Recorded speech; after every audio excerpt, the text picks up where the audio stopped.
Congratulations to each of you as you begin or continue your fire service careers. Hopefully you've already joined or plan to become members of the IAFF. My name is Michael Glynn and I'm the PAC coordinator for the Texas State Association of Firefighters. I would like to take the next few minutes to talk to you about the importance of political action in the fire service. When I'm speaking to a group in person, I normally like to ask for a show of hands of who knows or thinks they know which political party they lean towards. I also ask for anyone that likes politics to raise their hands. The answers or numbers aren't really what is important. I simply want them to think about how important they believe politics are in their lives. Many of you have likely given little thought to just how important politics are in your own life. Prior to joining the fire service, you might not have given it much thought at all. The fact of the matter now is that from the day that you signed the application to become a firefighter until the day you die, or your spouse dies after you, politicians will affect your life. As a labor union, we strive to do the best job possible to protect your wages, benefits, and working conditions. Each of these comes with a cost and is decided upon by elected officials. Make no mistake about it, your fire chief can have no direct effect on your pay other than to give you a suspension whereby you receive a temporary decrease in income. They can't increase or decrease your salary or benefits without the approval of the elected officials, such as the city council. What I'm trying to tell you is that whether or not you like politics or politicians, you simply can't ignore their existence. This is why it is so important that we maintain our PAC funds. So what is a PAC fund, you might be asking? It is a political action committee that provides our labor organization the ability to participate and have an influence in local, state, and federal politics. In order to be effective, it requires individual contributions to help fund the political needs of your local. So what do we do with these contributions you provide to the local? The easiest method is to provide a direct contribution to an office holder or a candidate running for office. We can also use our political funds to make what are called in-kind contributions. What these include are those political contributions that do not go directly to the candidate, but instead are provided to someone else on behalf of the candidate's campaign. Examples of this include making a direct payment to a company for a candidate's yard signs, mailers, advertisements, etc. We are allowed to pay for expenses that the candidate might incur to help offset the needs of their campaign. We then report these to the Texas Ethics Commission as an expenditure paid by us for the benefit of the candidate. In my opinion, the best in-kind contribution we can make is to pay our members to work for a campaign we are supporting. It is legal and ethical to be able to pay you an hourly or daily rate from your PAC fund in order to work for a campaign for activities such as block walking to get voters activated, putting out yard signs, or working at polling locations. The great thing about this last option is that you can have the opportunity to earn back the money you have contributed. How do we decide on the candidates or office holders we support? This is an easy question with a very simple answer and is the guiding principle of our political activity. We support those that support us. We do not focus on specific political parties to determine who receives our endorsement. As firefighters, we are a truly bipartisan organization that can meet with Democrats and Republicans alike to discuss those issues that are important to us. In fact, I believe that our most partisan piece of legislation was our National Collective Bargaining Bill. When we went to Congress to try to win approval of this important right for all firefighters, we had supporters in both the House and the Senate from a number of Republicans as well as many Democrats. Unfortunately, at the end of that session of Congress, we were unable to get the bill brought up for a vote by both chambers. Your next question is likely to be, how do we determine if someone supports us? Again, this is a fairly straightforward answer. IAFF General President Shapeberger explains it very well when he talks about our basket of issues. This basket of issues is full of the firefighter issues that we can all equally share.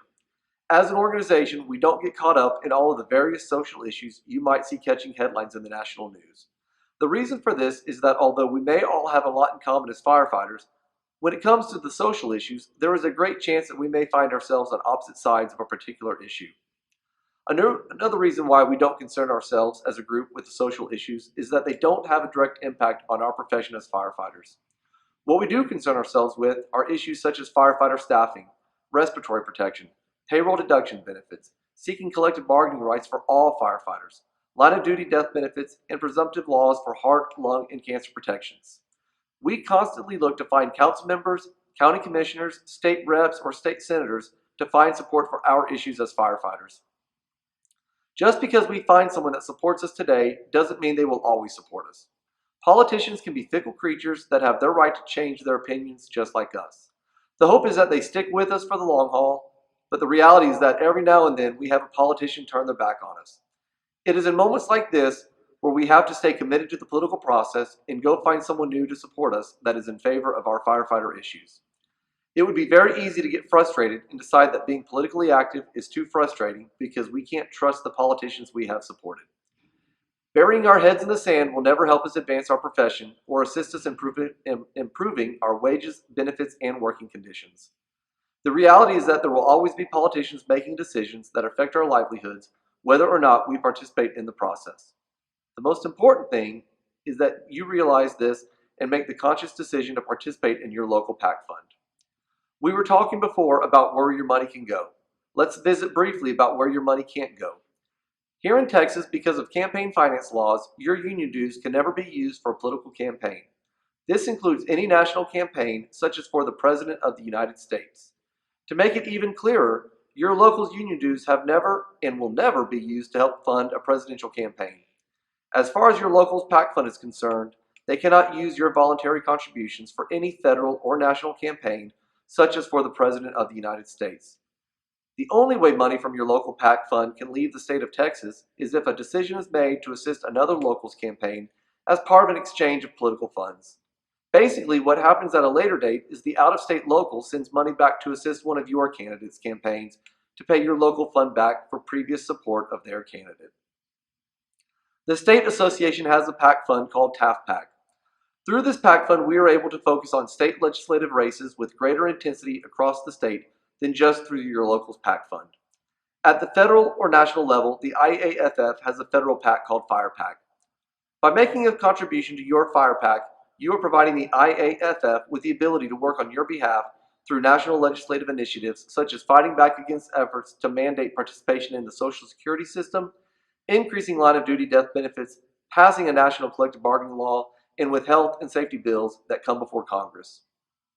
With any effective sales presentation, there is always the ask. What we are asking of you is to decide to invest in your future by making a voluntary contribution to your PAC fund. I realize that this may seem to be a lot. However, when you look at all that you have to gain or lose, I truly believe it is the best investment you can make in your future.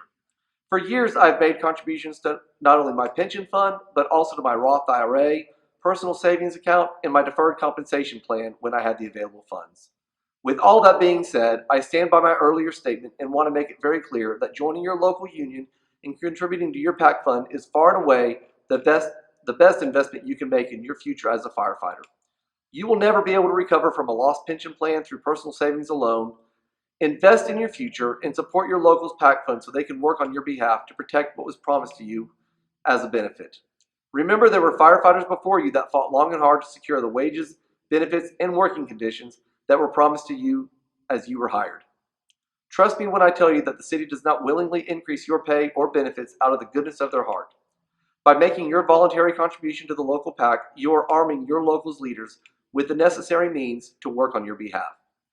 Your local leaders there have the details and forms for signing up, as well as the incentive items available to you based on the level you choose to sign up at. Thank you for your time, and good luck to each of you as you start what should be a long and exciting career as a firefighter.